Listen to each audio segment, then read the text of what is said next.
হ্যাঁ বাবা, হ্যাঁ সাপের খেলা দেখে তো না বলেন তো সাপ নিয়ে কেন আসেন?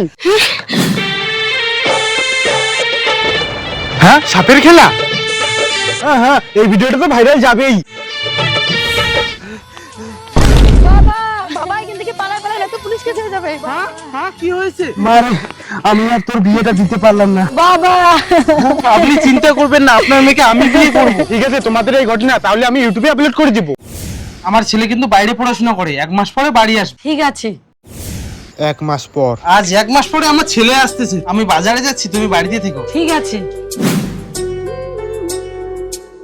হ্যাঁ খুবই চিনা চিনা লাগতেছে। ও মনে পড়েছে, এটা ইউটিউবের ভাইরাল সাপুরে। আরে বাবু তুই আসিস? আরে কে আপনি? এখানে কি সাপের খেলা দেখাতে এসেছেন? না রে বাবু, এটাই তো তোর নতুন মা। এ কি বলছো বাবা? এ সাপুরে আমার মা হতে পারে না। এ শুধু সাপ খেলায় ভালো দেখাতে পারে, আমাদের সংসার তরতাস করে শেষ করে দিবে। সন্তু, তুমি আমাকে সাপুরের জন্য মারলে তো একে আমি জীবনে মা মানতে পারবো না।